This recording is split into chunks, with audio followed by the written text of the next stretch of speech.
Estou apanhando aqui, peraí. Professor, anteriormente a gente estava vendo sua tela. A questão é que o senhor não estava no modo da apresentação do PowerPoint. Não, eu sei. Eu apanho aqui um pouco, não sei porquê. No meu, sempre precisa colocar primeiro no modo da apresentação e depois compartilha, né? Exatamente. Você precisa conceder as permissões para compartilhar a tela. Não sei nem o que ele quer dizer com isso. É apresentar a tela inteira, né? Não tá indo. Eu vou sair e entrar de novo. Tá certo, professor.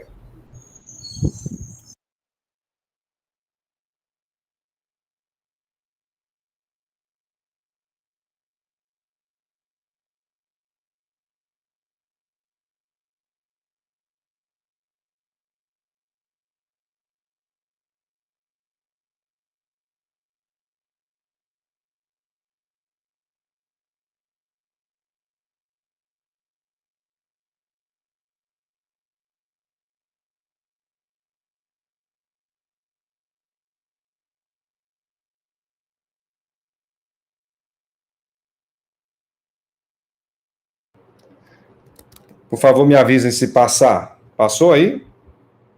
Está passando. Pronto? Já está no vidro aí? Tá sim. Pronto.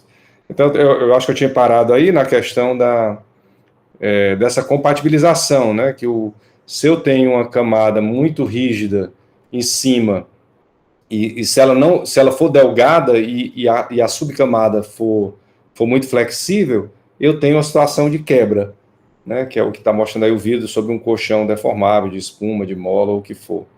E já se eu dou uma rigidez, nem que seja através da espessura na minha camada de cima, mesmo com uma subcamada flexível, deformável, eu não teria uma situação de quebra.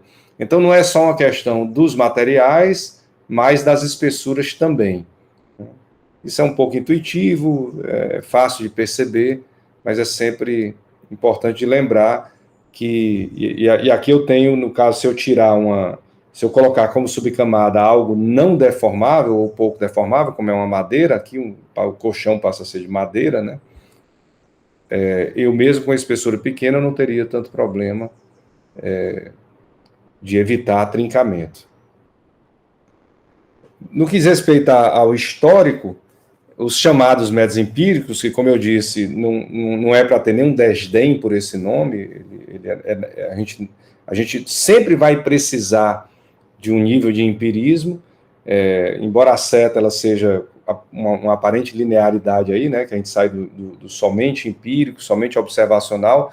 No fundo, o que os autores queriam dizer é que não havia cálculo estrutural, ou seja, a engenharia é como se o cerne dela, o núcleo dela fosse a análise estrutural, o cálculo de tensões e deformações e comparação desses com critérios específicos, né, é o que a gente chama da física mecânica.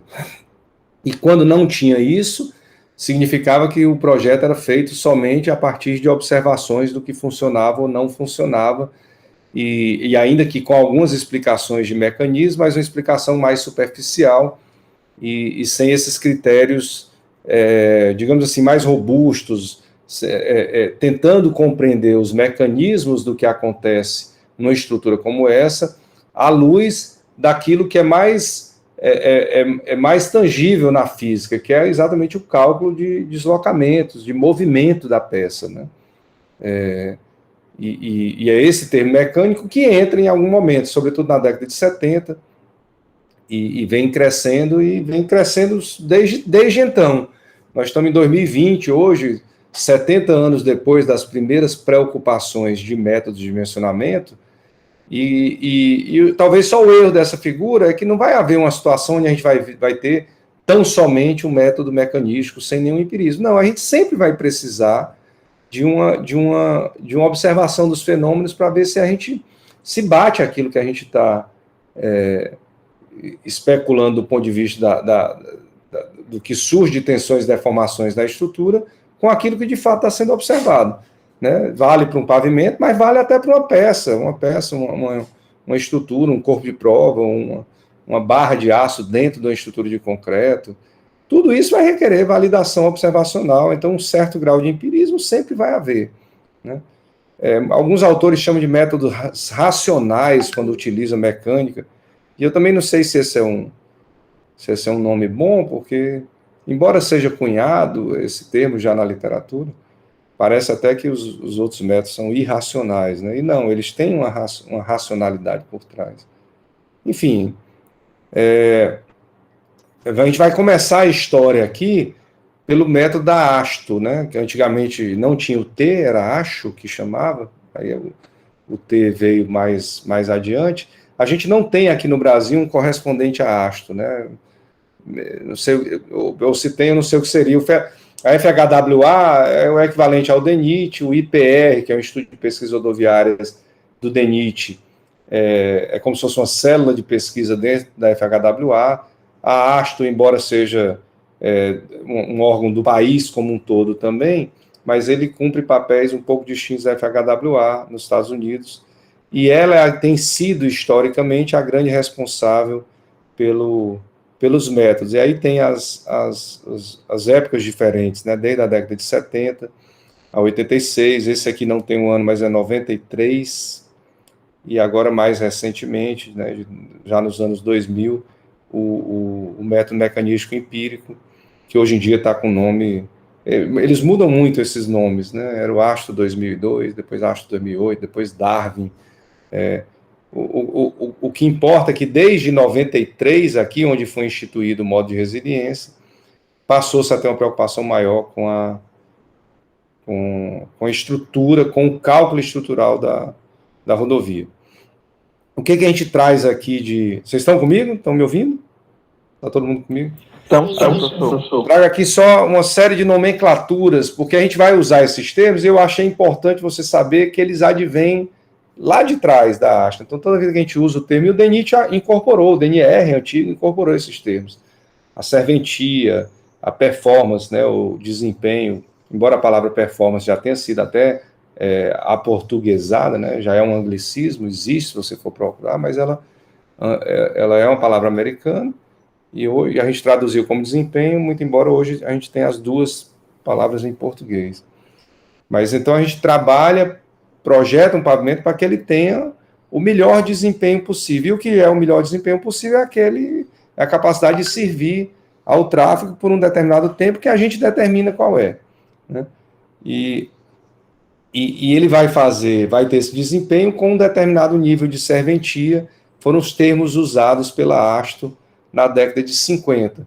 Ele precisa atender ao que o projetista quer, no nível de serventia, ou seja, no nível de utilidade, com benefício tal para o usuário, ou seja, ele me serve, né, como usuário, ele serve bem para mim, e que eles definiram o que era. E a lógica do desempenho desse tipo de estrutura que a rodovia é uma lógica diferente de outras áreas da engenharia, porque esse desempenho ele cai bastante, mesmo antes de um tempo global de serviço dessa minha estrutura. Então, se eu tenho uma rodovia projetada para 10 anos, eu posso projetá-la para 10 anos, mas permitindo que o desempenho dela, ou a serventia dela, caia, e eu faça alguma ação intermediária ao longo, a cada X anos. E aí, naquela minha intervenção, eu melhoro de novo a serventia, é isso que a figurinha, que é uma figura clássica, está mostrando. E aí depois ela cai de novo, e eu interfiro de novo. E eu posso ficar fazendo isso até um determinado tempo, que é muito difícil de você cravar, né? Eu tenho pavimentos que estão aí, porque depende muito do uso e do nível de intervenção que eu fiz, né? Eu posso ter pavimentos que vão durar 100 anos eu fazendo isso, né? Intervenho, volto, se eu não tenho grandes solicitações. E pode ter outros que, longe disso, eu preciso fazer uma restauração completa num período de uma fração de um período desse. Então, como são estruturas muito diferentes, né, se é para pequeno volume de tráfego, alto volume de tráfego, ainda que eu possa imaginar que uma figurinha como essa acontece, é muito difícil eu colocar todas com o mesmo envelope, né? Sempre vai acontecer assim, não. Algumas vão durar muitas décadas, outras vão durar uma década, mesmo com intervenções, e eu vou ter que fazer uma restauração, porque, por exemplo, aumentou demais a solicitação e eu não contava com isso. Né? Se eu tenho uma região de crescimento industrial, uma CE 155 indo para o P100, né, que sai ali da 085 e vai para o porto. Se eu tenho uma zona daquela, uma rodovia daquela, que tem crescimento industrial, eu sabia que tinha, mas eu não tinha a menor ideia de que tipo de indústria estaria ali. Né? Eu não contava que ia ter uma indústria de pás de torres de energia eólica que iam ter enorme demanda em termos de carga na minha rodovia. Então, são coisas difíceis, claro que é um caso muito particular, mas eu digo que são coisas que acontecem e vão ter um efeito muito grande nesses desenhos aí. A maneira que essa serventia é medida tem uma maneira subjetiva e objetiva na história dela, se você for ler como a ASTO criou isso. Né? Tá aí os termos, índice de serventia atual. Esse índice de rugosidade a gente pode esquecer, o Roughness Index, a gente substitui aqui no Brasil pelo índice de irregularidade longitudinal, que a gente vai falar sobre ele mais adiante. Mas o índice de serventia, que a gente, embora o DENIT tenha isso, se você olhar no manual do DENIT, tem isso, essa serventia, é importante você saber o que significa, mas para mim interessa mais o conceito. O conceito eu vou dar notas a partir da qualidade do pavimento. Se eu tenho um pavimento de excelente qualidade, eu dou uma nota de 4 a 5, e se eu tenho de péssimo, né, uma qualidade muito ruim, de 1 a 2, com os intermediários regular e bom aí. É muito frequente isso em sistemas de pavimentos, né, de gerência de pavimentos. E é legal, porque isso permite ao tomador de decisão, se eu tenho ferramentas que me dizem a todo momento em que nível de serventia eu tenho minhas rodovias, facilita muito a minha tomada de decisão, a minha alocação de recursos. E aí a questão como é que eu tenho isso? Por exemplo, se eu tenho a malha do estado do Ceará, com 8.400 quilômetros de vias pavimentadas, eu tenho notas para todas essas rodovias, e aí vem a questão, essas notas são subjetivas, quem está dando? Então eu tento linká-la, essa foi a ideia da ASTO, é isso que eu queria trazer numa perspectiva histórica. A ideia da ASTO foi, sim, ela é uma nota subjetiva, dada por pessoas, as pessoas elas chamavam, você vai trafegar no veículo tal, treinava a pessoa do que ela tinha que fazer, e ela dava nota. E aí o que se tentou fazer foi relacionar isso com medidas objetivas. Então, por quê? Porque aí eu não preciso, para dar uma nota no pavimento, chamar pessoas toda a vida. Imagine que cada vez que eu quisesse, todo ano eu quero fazer dar nota para as rodovias do estado do Ceará. E todo ano eu tenho que chamar um grupo de 50, 100 pessoas para sair dando nota. Se eu tiver uma ferramenta que saia num veículo em velocidade, medindo algum critério específico que acabou, em grande medida, no mundo, esse que se chamava índice de rugosidade, é uma má tradução, né? Roughness Index. O IRI vem daí, o grupo de gerenciamentos queria um indicador único que batesse, que se correlacionasse bem com notas subjetivas das pessoas. E essa é a ideia que eu quero trazer, né? Ou seja, é mais gerência, isso vocês têm disciplina de gerência, mas isso aqui vai ser importante para a gente em algum momento. Então, isso tudo faz parte da história da pavimentação, desde a década de 50 até o primeiro manual da ASTO, que na verdade as pistas são de 58, e aí é interessante porque o Brasil começa a observar o que é feito nos Estados Unidos, já na década de 60. Não à toa que o método brasileiro, o primeiro método, data de 66, porque eles foram olhar o que estava sendo feito nessas pistas aí, que estão listadas, né? Eram loops, numa cidade chamada Ottawa, né? O mesmo nome da capital do Canadá, só que não é a capital do Canadá, é uma cidadezinha pequenininha no estado de Illinois, isso feito durante 2 anos, eles tinham caminhões trafegando dia e noite em várias estruturas de pavimentos, e a serventia ia sendo medida, ou seja, ia caindo à medida que os caminhões carregados passavam, eles davam nota para isso, e iam tirando conclusões a partir da observação dessas pistas. E isso é um conhecimento muito rico, que tem 70 anos, e por incrível que pareça, alguns países, é muito curioso. Se você às vezes vai, eu me lembro, e já tem mais de 20 anos isso, A Índia, por exemplo, usa o método da Astor, com base nas pistas americanas. Eu imagino que de 20 anos para cá muita coisa mudou lá, e eles hoje já não devem mais usar, mas os países usaram, em grande medida, esse método durante muito tempo, ou pelo menos a lógica do método.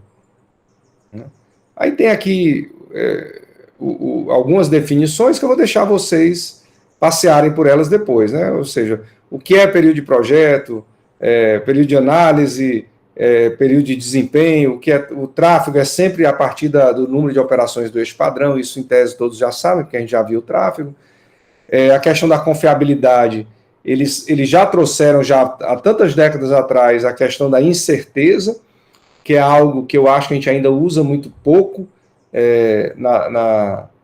nos nossos projetos, e deveria... E a razão que a gente usa pouco é como a gente não tem tanto dado, a gente não tem uma estatística de média, desvio padrão, para todas as propriedades. A gente não tem. A gente sempre faz um pequeno número de ensaios, a gente não sabe a distribuição, a gente assume que é uma distribuição normal, mas a gente utiliza pouco esse grau de incerteza. No máximo, a gente faz alguma coisa do tipo... vou mostrar adiante. Eu vou reduzir, vou usar um coeficiente de segurança aqui para isso, e vou considerar que isso é a maneira que eu devo tratar a incerteza. Efeitos do meio ambiente de longo prazo não foram tratados à época, e a serventia, mesmo para pavimentos novos, você vê que não atingia 5. Atingia a nota entre 4 e 5, com pavimentos rígidos, inclusive com uma nota inicial melhor. A famosa equação da arte, de novo, isso é peça histórica. É essa daqui, mas é interessante olhar, ou seja, o que é que eu determino na equação? Eu determino o número N, o W é de weight, de peso, é o número de aplicações do eixo com peso, com W de 8,2 toneladas, num determinado período de projeto. E ele vai ser função de quê? Essa quantidade de operações do eixo padrão. Ele vai ser função da nota final que eu quero, ou seja, eu vou baixar de 4,2 para quanto? Eu vou permitir que baixe até 2,5. Quer dizer que você não vai fazer nada até 2,5? Nada. Não vou fazer nada. Então, pronto. Então, boto 2,5 aí. Eu tenho um módulo do subleito e eu tenho um fator chamado número estrutural do pavimento, que nada mais é... Aqui é muito interessante. Eu gosto de olhar essa parte da história, que aqui nada mais é do que os K1, K1s H1s, K2 H2, que o DENIT passou a usar, né? O DNR à época. Ou seja, a ideia de juntar material, característica material e espessura vem exatamente do método da Astor. É por isso que o DNR é uma espécie de combinação de métodos americanos.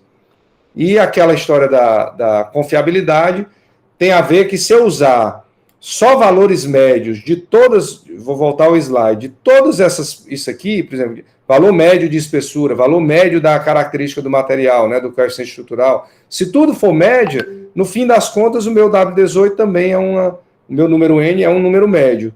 Então, se eu quiser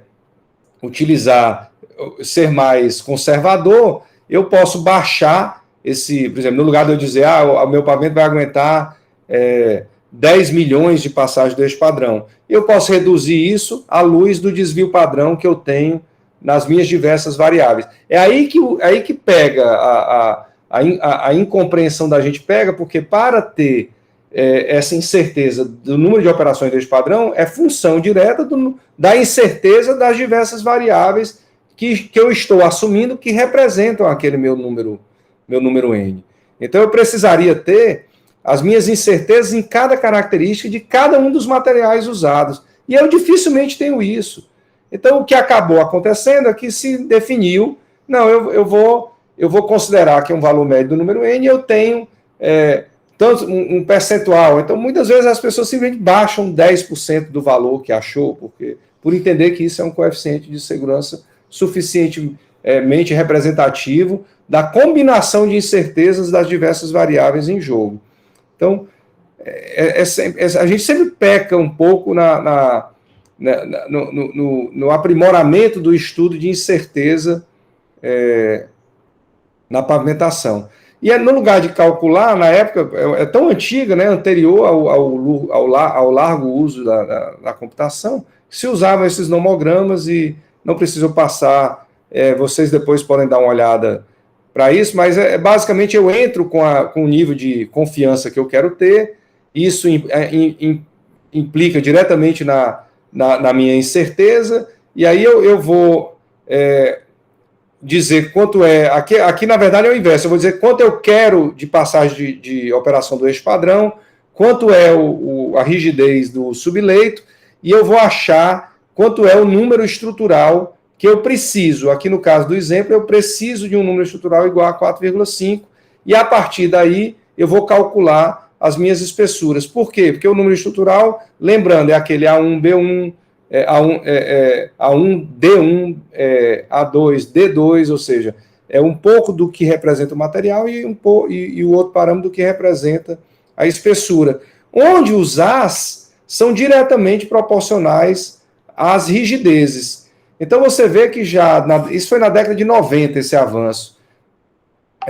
Eu já juntava essa coisa da rigidez do material com a espessura, né? Então a rigidez é representada pelos As, e essas fórmulas são empíricas. O A é como se fosse o nosso K no DENIT. Era proporção direta da rigidez do material, ou seja, eu precisaria fazer o ensaio de rigidez. E aí tem mostrando se eu quero, então, um 4,5 aqui, eu tenho diversas possibilidades, mas aí eu vou colocando os meus valores A1, A2, A3 para os meus diversos materiais e vou achar qual é uma combinação de espessuras que me permite ter um coeficiente estrutural igual a 4,5, que foi o que eu achei no exemplo, ou maior, né? Se for maior, eu vou superdimensionar, né? Enfim, peça histórica. Por último aqui tem a questão da drenagem, que depois acrescentaram. Você vê que não na primeira camada, mas na segunda e na terceira, você tinha coeficientes de drenagem, que no exemplo a gente está usando 1. O DENIT eventualmente teve isso também, aquele fator climático regional, né? E aí depois todo mundo ficou adotando como 1. Aqui também eu poderia adotar, por exemplo, se eu tiver uma qualidade de drenagem muito ruim, né?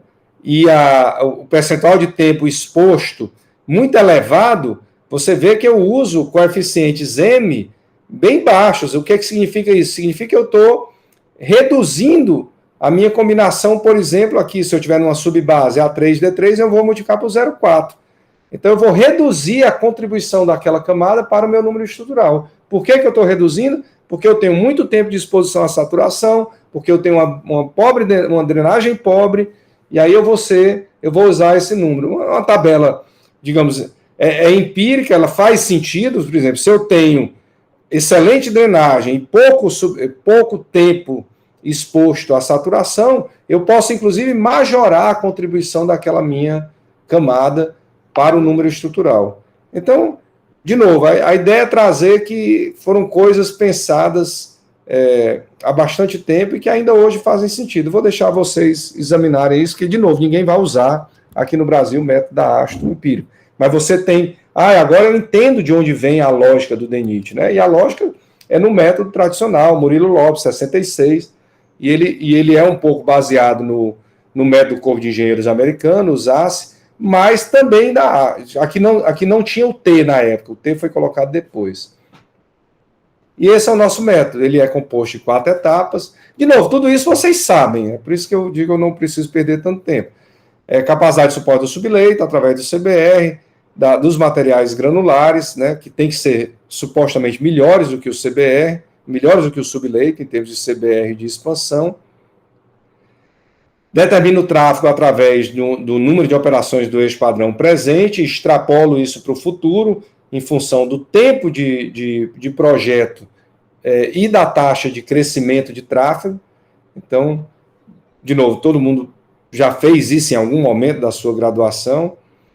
E eu tenho os coeficientes de equivalência estrutural de cada camada.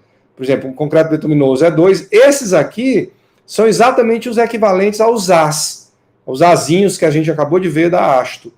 No passado se usava, era muito comum se usar para subbase granular coeficientes menores do que 1, mas com o tempo os diversos projetistas passaram a usar uma referência de 1 para camadas granulares, e aí quando eu tenho uma mistura asfáltica com concreto bituminoso, eu uso 2, e o restante das camadas eu uso 1.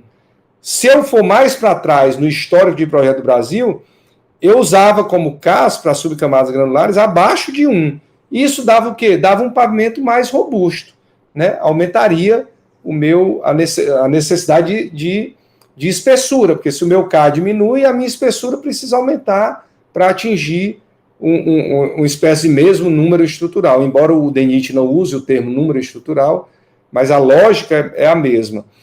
Qual é o drama desse tipo de método? E por isso que ele hoje, ele não pode, não hoje, há muito tempo ele não pode ser usado, por exemplo, em concessionárias. E as concessionárias estão aí desde 1996.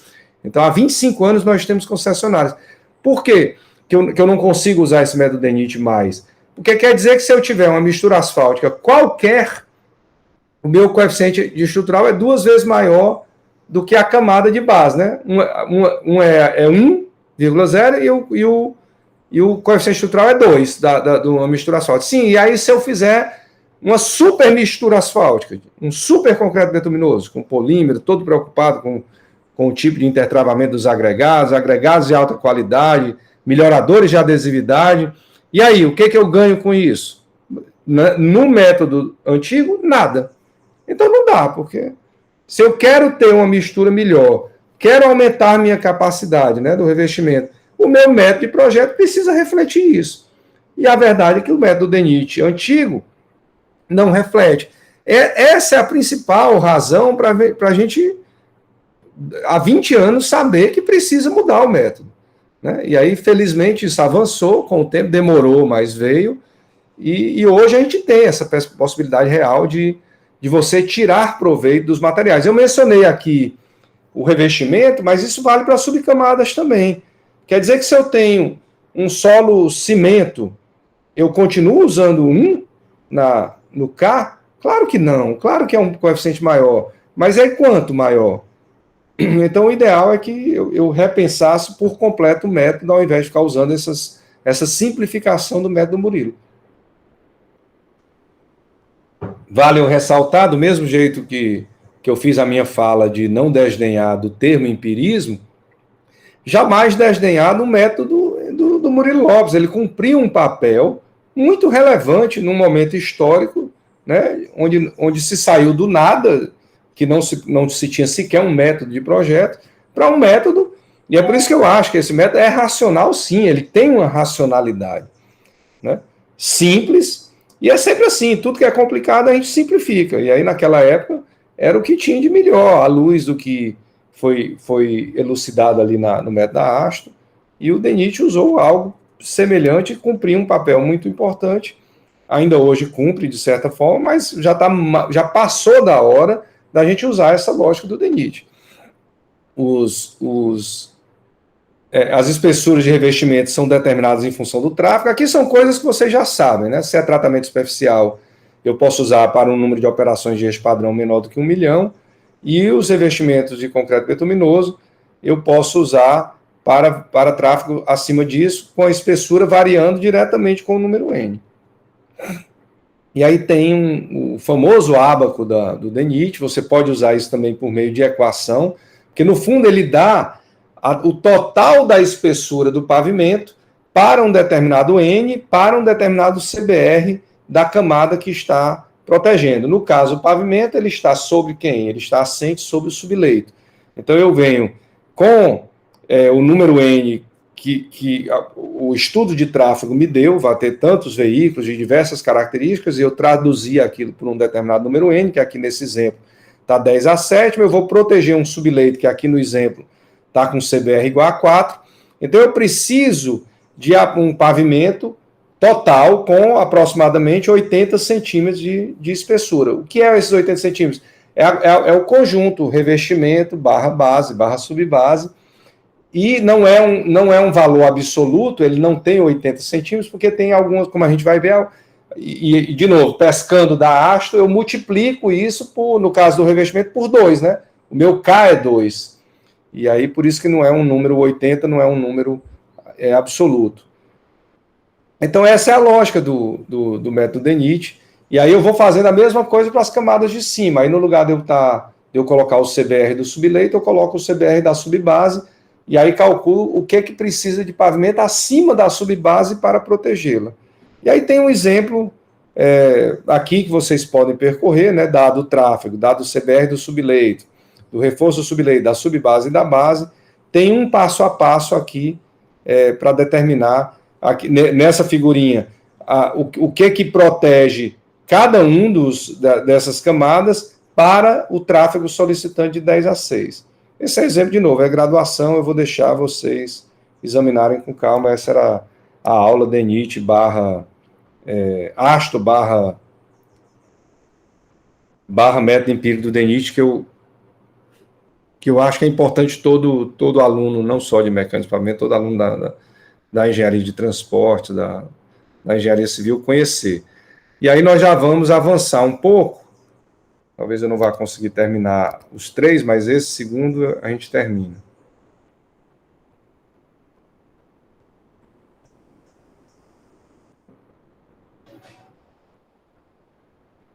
A gente avança no tempo. Por favor, me digam se estão comigo. Estão vendo e passando? O método, então, ele dá um avanço. O método Murillo é de 66. Algumas pessoas do Brasil, e aí entre elas o professor Jacques de Medina, que foi do DENIT, então na década de 60 ainda, ele viaja para os Estados Unidos, eu não me lembro se era fim de 60, 70, ele viaja e traz essas informações do que estava acontecendo por lá, quando começava-se a utilizar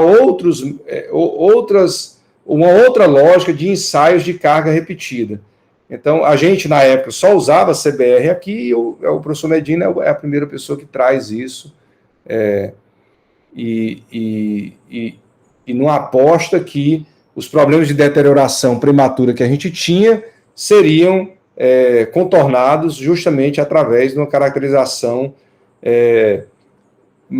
melhor qualificada, né? No lugar de eu usar o CBR, eu usaria a rigidez dos solos, porque ela me permite o cálculo estrutural da estrutura do sistema de camadas como um todo.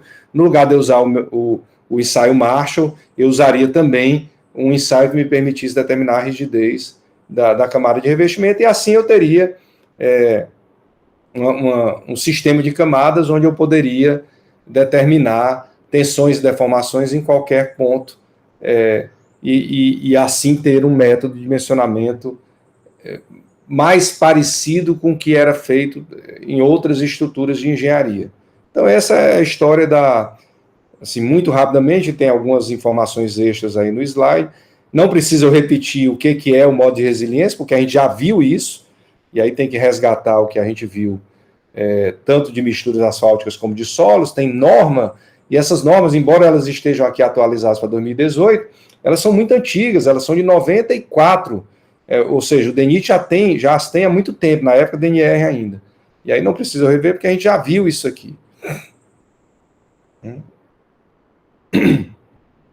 O que é mais recente é um parâmetro mais avançado de rigidez, por exemplo, como o módulo dinâmico, que a gente também já viu para mistura asfáltica, e isso mesmo no método novo do DENIT, a gente ainda não foi incorporado, mas a gente está fazendo essa sugestão para o DENIT de incorporar devido à relevância desse método, desse ensaio, porque ele permite que a gente tenha a propriedade de rigidez em diferentes temperaturas, diferentes frequências de carga. Já tem uma norma que a gente ajudou a construí-la, e normatizada pelo DENIT desde 2019.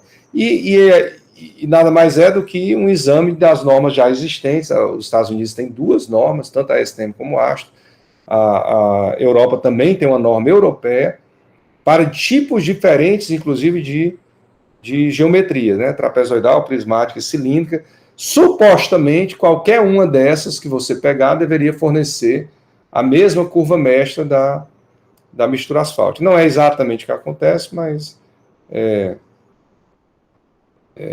supostamente deveria ser. Quando é baixa a temperatura, ainda se assemelha bastante. E a gente recomendou aqui fazer isso em cilindros. E vem fazendo na UFC essa tentativa, toda vida que a gente é acusado, quando eu digo a gente, é a comunidade é um ensaio difícil de fazer, embora ele traga informações relevantes, dá muito trabalho, etc, etc. Então, a gente vem fazendo um trabalho a partir de granulometria e características do ligante e de volumetria, a gente conseguir obter a curva mesh, ou seja, é um procedimento empírico, aproximado, estatístico, digamos assim. Quanto mais misturas a gente tiver, melhor será o nosso modelo, e foi isso que a gente fez. A gente não é pioneiro nisso, né? Várias pessoas fizeram ao longo das décadas, em diversos modelos. O Itzhak, que é um dos grandes pesquisadores da área de pavimentação, da história da pavimentação, tem vários desses modelos, e a gente fez um modelo na época que eu estava na Espanha, e depois aqui a Bia, que é engenheira do DENIT, tem um modelo no qual a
voltei?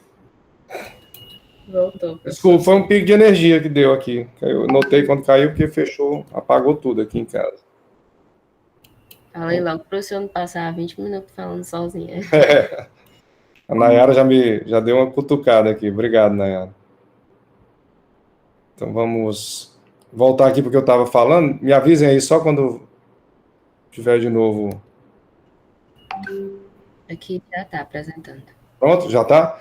Então, o que a gente fez foi construir um modelo desse que a gente vem ganhando confiança cada vez mais nele. Aqui tem um pouco mais de desenho da mecânica dos pavimentos. No fundo, eu enxergar a estrutura do sistema de camadas e precisar conhecer as rigidezes dessas diversas camadas e aprimorar cada vez mais os meus instrumentos de determinação dessas rigidezes e fazer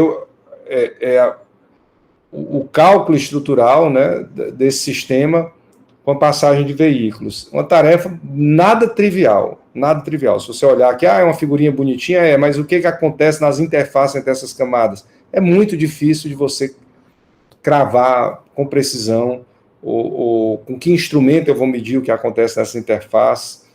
Nada disso é banal. E aí começam as discussões na comunidade de até que ponto eu preciso me preocupar tanto com isso e qual é o impacto disso, se eu não posso ficar numa zona de simplificação suficiente que me permita um projeto razoável, né?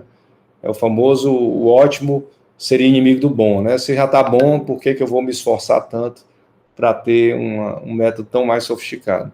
Então, a mecânica, ela basicamente se resume a listar as espessuras, coisas que vocês já fizeram, inclusive na prova, né? Roda um programa computacional, determino tensões e deformações, e aí tem algumas linhas de ação que eu posso tomar.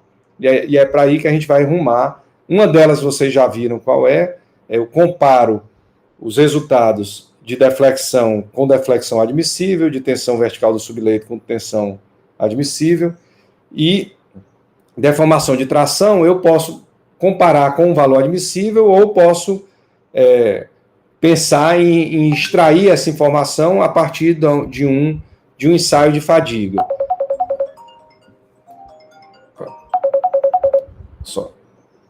Só um instante.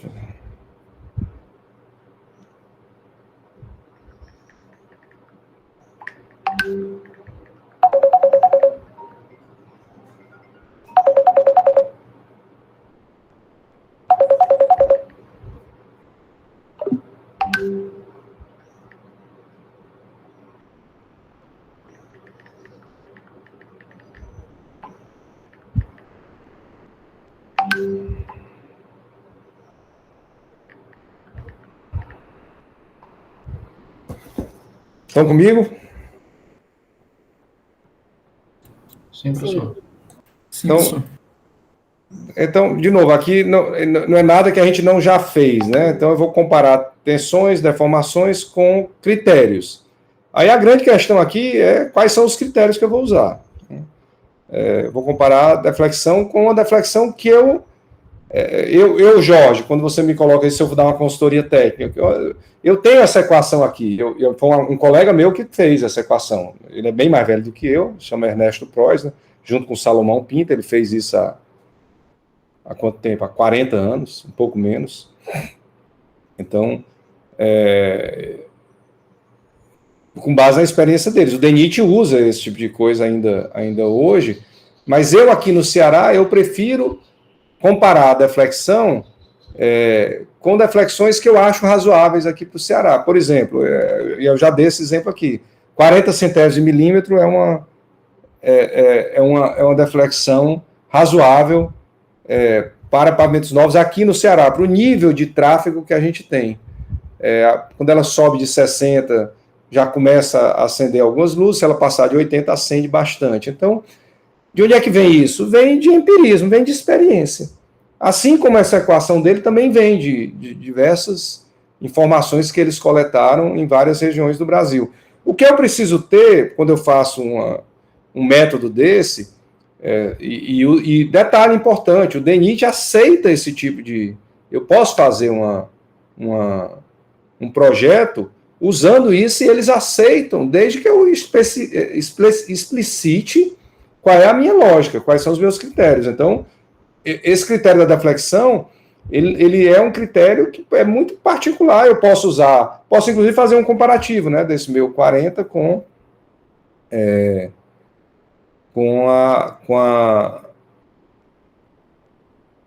a expressão que o DENIT dá como expressão empírica. E essa tensão vertical do subleito, que é muito usada, essa expressãozinha aí, 0,006 do MR do subleito, dividido por 1 mais 0,7 do log do N, eu nunca em todas as estruturas que eu vi, ela nunca é ferida, esse critério. Ou seja, dificilmente a gente tem tensões verticais lá no subleito, de fato, maiores do que aquilo que é admissível. Então, ela geralmente não é um ponto crítico. E a parte de tensões ou deformações no revestimento, é que no passado se usou muito esse delta sigma, que é a tensão de compressão menos tensão de tração no fundo do revestimento, e comparava isso com um delta sigma específico oriundo do ensaio de fadiga. Mais recentemente, tem sido mais comum a gente, no lugar de olhar tensões, olhar deformações de tração no fundo do revestimento. Isso tudo a gente de alguma maneira, a gente já falou aqui mesmo quando estava examinando outras coisas. Então, o roteiro de um dimensionamento mecanístico, eu ensaio os materiais disponíveis para as diversas subcamadas e obtenho os módulos, né? Então, defino o valor do módulo para a mistura betuminosa, a partir de uma temperatura média do revestimento, é possível. Então, eu vou usar, se eu estou no Ceará, tem sentido eu usar um módulo numa temperatura muito baixa, aí a norma diz, use a 25 graus. Aí eu me pergunto, tem sentido eu usar um módulo a 25 graus aqui para o Ceará? E as subcamadas, com que umidade eu uso? Em geral, as pessoas usam para umidade ótima. E aí, se eu uso para umidade ótima, em qualquer situação de saturação, eu sou pego contra a segurança. Então, será que eu não deveria utilizar um módulo correspondente a uma umidade um pouquinho maior, que aí seria um módulo um pouquinho menor? Essa decisão ela é muito do projetista, né? Eu vou usar uma umidade ótima mais 0,5%, o módulo vai ficar X% menor, mas eu vou estar mais seguro, porque se um belo dia a minha drenagem não funcionar, o meu pavimento estiver muito trincado e estiver infiltrando água, eu não sou pego de calça curta. Adoto uma estrutura inicial, posso definir a variabilidade, aí alguns programas já aceitam isso, né? Eu defino variabilidade de todas as informações. Por exemplo, se eu entro com um módulo de tantos MPa, e eu digo a variabilidade. É aí onde eu digo que a gente não tem tantas informações, é porque ninguém vai fazer, quando você vai fazer os ensaios de módulo para um projeto novo, você dificilmente vai fazer mais do que 2, 3 ensaios. Você não vai fazer 10 ensaios do mesmo material para ter um parâmetro como média e desvio padrão dignos de serem ditos, eu tenho, de fato, a média e desvio padrão, eu tenho 20 ensaios, eu tenho 30 ensaios. Você não vai fazer.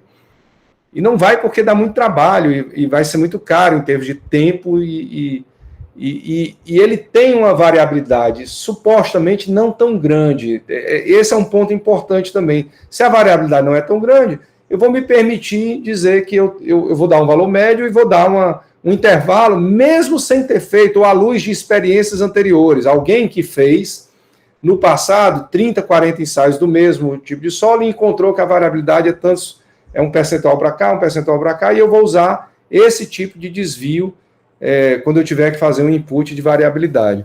Então, o que eu estou a dizer é bem prático. Dificilmente alguém vai usar esse valor porque fez os ensaios, de fato, em grande quantidade. Não há isso. Eu desconheço quem faça isso, a menos que vá fazer uma pesquisa para ganhar uma confiança do grau de incerteza que, de fato, tem nos diversos parâmetros. Então, eu calculo as tensões e deformações e comparo com critérios. A grande questão aqui, como tudo, é quais são os critérios, né, que eu tenho. E como eu mencionei, é muito da experiência de cada projetista. Quando eu faço daquela forma, aí vem sempre a pergunta, mas como é que vai estar a deformação permanente e a fadiga, que são os dois temas centrais para a gente, ao longo do percurso do tempo? E aí, se eu estou só comparando critérios, eu não consigo dizer isso. Essa é a grande limitação daquele método de cálculo estrutural / comparação com critério. Eu não enxergo o que acontece ao longo do tempo. Eu simplesmente digo o seguinte: se atender esse critério, não vai ter esse problema. Ponto. Eu não consigo lhe dar um filme do que vai acontecer. E aí, essa inquietação foi que levou muitos pesquisadores a dizer, não, nós temos que ter uma metodologia que permita a gente entregar para o cliente a evolução dos defeitos. Aí o problema ganha um outro grau de complexidade e aí cabe essa pergunta, vale a pena eu me dedicar a conhecer essa evolução ou não? Ou vamos continuar na lógica do critério limite? Essa é a pergunta que ainda hoje eu me faço. Porque na hora que a gente entra, como vocês vão ver aqui, né, para tentar conhecer a evolução, o problema ganha uma outra magnitude e nós vamos ter que fazer algumas simplificações para sequer poder entrar nesse nível de complexidade. E como vocês vão acompanhar, né, são as próximas aulas da gente, a gente talvez aumente até o número de incertezas, e hoje eu me pergunto se é o caminho mais adequado para a gente ir. Né? A gente está indo, e o próprio grupo da gente também está indo nessa direção. Mas as incertezas em algumas etapas são tais que eu me pergunto, até quando eu debato isso mais filosoficamente, até que ponto a gente não deveria dar um passo para trás e repensar a própria estratégia de projeto. Então, o mais simples seria calcula a resposta estrutural e faço previsão de desempenho, ou seja, a partir de uma determinada deformação de tração, eu encontrar um número de repetições, um número só, final, e essa é uma maneira, né? Ou se eu vou para a questão da evolução. Essa coisa do critério é o que a gente chama de abordagem em 2 passos, né? Eu faço análise computacional, a modelagem estrutural, obtenho tensões e deformações e faço uma determinada previsão à luz de critérios específicos que eu tenha. E claro que isso tudo tem que bater com a minha experiência de campo. Hoje em dia é muito comum os critérios que a gente mesmo tem usado aqui no Ceará, critérios de deformação máxima e de tensão de tração no fundo do revestimento. E provavelmente o projeto que eu mencionei com o Jorge Luiz, que a gente vai preparar para vocês, vai ter relação com isso. Situações reais, de rodovias reais aqui, onde vai ser dado para vocês uma série de levantamentos de deflexão e você vai para lá e pode coletar material, abrir trincheira, coletar material, levar para o laboratório e determinar a rigidez e fazer o cálculo da deformação de tração. Veja bem, o deslocamento na superfície você faz em campo, mas o cálculo da deformação de tração você faz no laboratório, no computador. E você obrigatoriamente tem que ter as rigidezes. E aí eu posso comparar com valores, critérios, como, por exemplo, 40 centésimos de milímetro para deslocamento da superfície, entre 100 e 120 microstrains aqui no fundo do revestimento. De onde vêm esses valores? Da experiência da gente mesmo aqui no Ceará / literatura. Eu não acho ruim usar esse tipo de critério, e a gente já vem fazendo isso há 2 décadas, e mais ou menos a gente tem uma confiança bastante razoável que, ficando-se nesses números aqui, a gente tem bons pavimentos. Se a gente ficar nesses da esquerda, você vê que eles são mais rigorosos. A gente teria pavimentos que durariam muito mais, né? Ou seja, aguenta muito mais tráfego, tanto em magnitude como em quantidade, ou seja, mais tempo, né?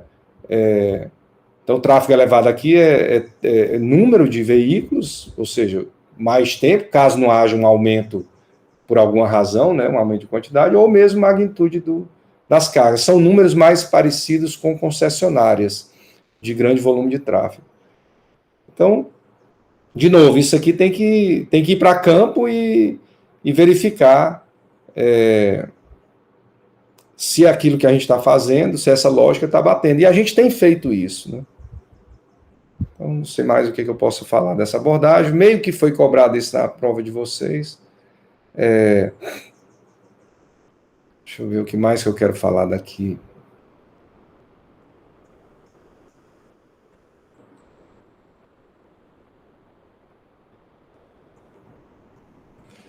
Eu não sei qual está sendo exatamente o link com essa parte da identificação automática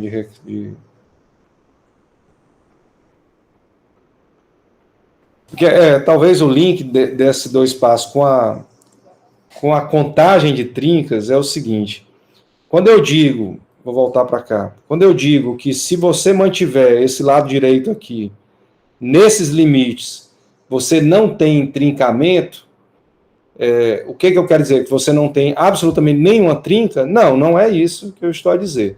É que você vai ter um trincamento dentro de um limite tolerável. E esse limite, ele em geral para o tempo de projeto, até 20% de área trincada. Porque com 20%, a partir de 20% de área trincada, você, em tese, tem que tomar uma atitude no seu pavimento, né? Aqui se coloca de 20 a 30%, se você é mais conservador, 20%, se você é mais tolerante, 30%. Então, para isso, para você checar se a sua abordagem está fazendo sentido, você precisa estar indo para campo e fazendo medições, né? Você tem que estar indo, por exemplo, pegar alguns trechos, a gente tem uns 6 trechos que a gente acompanha regularmente no Ceará, e vai contar trinca. E essa é uma das razões que o nosso grupo desenvolveu ferramentas de contagem de trinca automatizadas, né? Inclusive por aparelho de celular. É só para linkar esses 2 assuntos que eu acho que a gente terminou colocando isso aqui.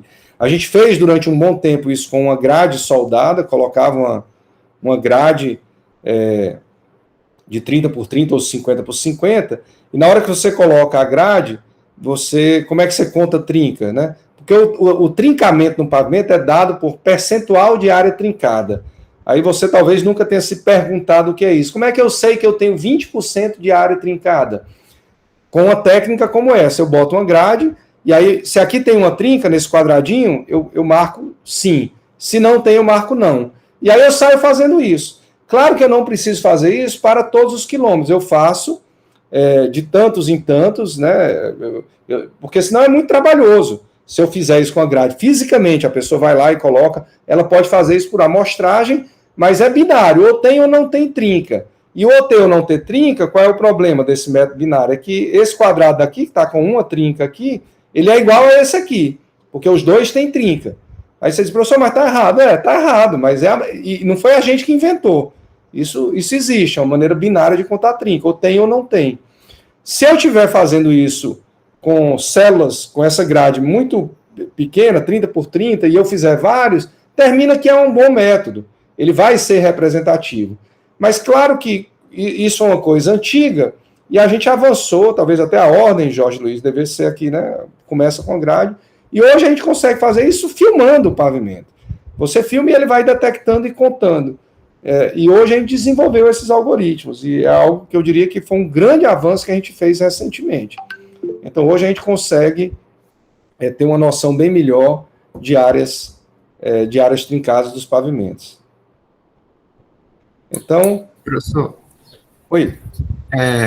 Existe já algum comparativo entre esses dois métodos, esse que foi desenvolvido agora, recentemente? Uma ótima pergunta. Não tem. Uma diferença muito grande? Não tem. A gente deveria ter, né? Deveria ter. É um bom trabalho de iniciação científica, né? Seria um bom trabalho. Muito do Medina, muito não. O Medina, hoje, do DENIT, ele foi calibrado para a contagem de trinca com tela.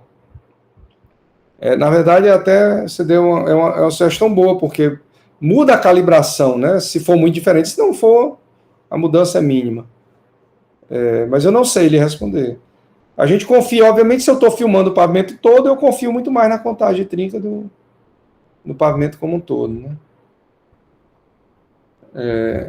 Não sei, eu tenho que checar isso aí. Não sei se alguém já fez.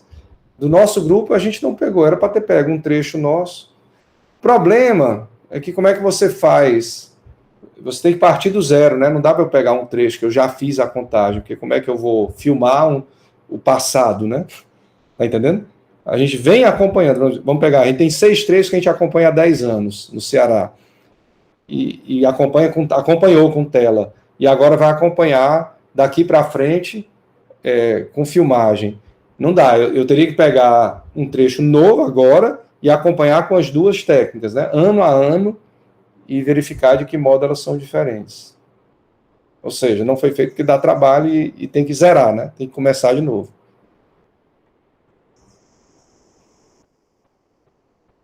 Entendi, professor. Obrigado. Então, vocês têm mais alguma pergunta? Exatamente, tem que fazer simultaneamente. Deveria, né? Até deveria, porque principalmente se a gente quer mudar para uma coisa mais tecnológica mesmo, e a gente quer mudar. Mas como é que a gente vai ter confiança que a calibração que está feita lá bate, né? Talvez a gente não... Como, na verdade, isso não está no radar hoje, eu acho, né? Do DENIT, essa calibração que está sendo do Medina feita com tela no passado é o benchmark, né? Mas eu acho que sim, é uma boa proposição até de um subprojetozinho do DENIT, de começar a comparar simultaneamente. Porque, inevitavelmente, daqui a 10 anos, os trechos vão estar sendo acompanhados, o trincamento, por algoritmo, não vai ser por tela. Né? Por quê? Porque é muito mais fácil, muito mais rápido, muito mais fácil. E outra coisa, aí não precisa nem ser amostragem, né? Tudo bem, a gente continua com a amostragem, mas supostamente você pode até ter um completo varrimento dos pavimentos, porque uma vez que é com celular, num veículo, inclusive se você colocar o cidadão para começar a lhe ajudar a fazer isso, aí é que você tem um varrimento completo mesmo.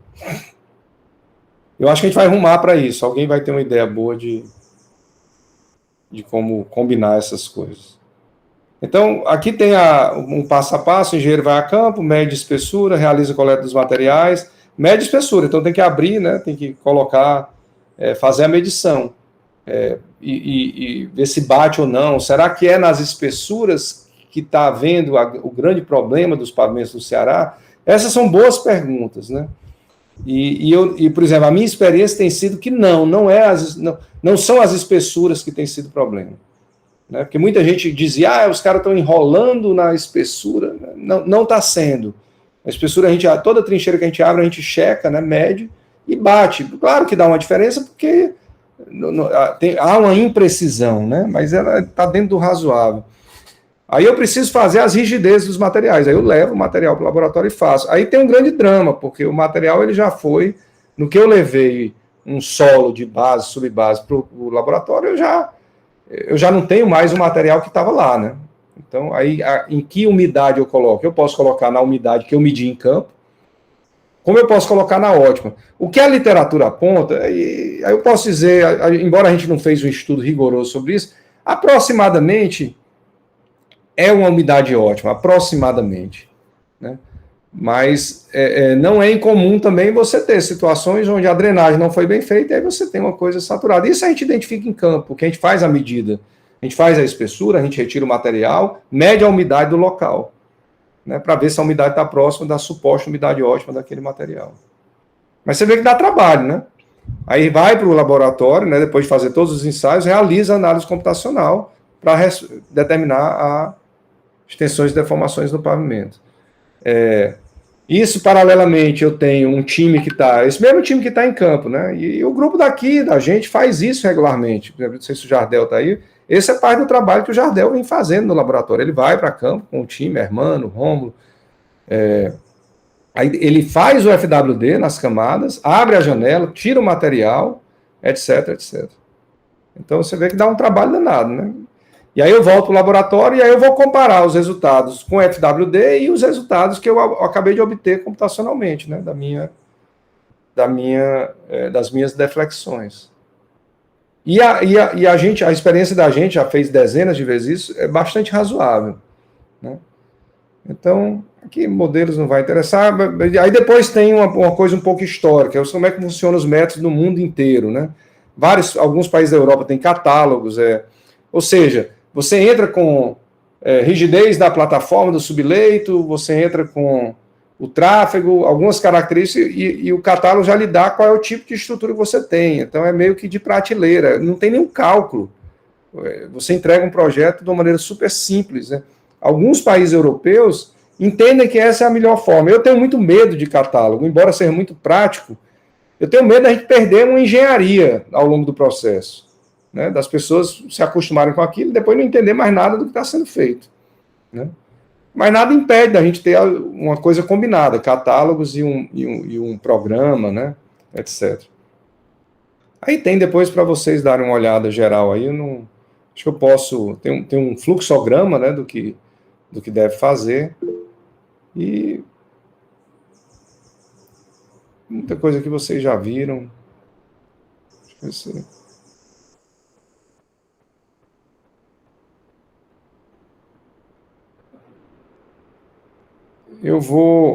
Já está chegando 11 horas, eu vou deixar a comparação, vou parar mais ou menos aqui, em trechos experimentais, porque para mim me interessa falar só das comparações que a gente fez na tese do Sérgio Benevides há muito tempo.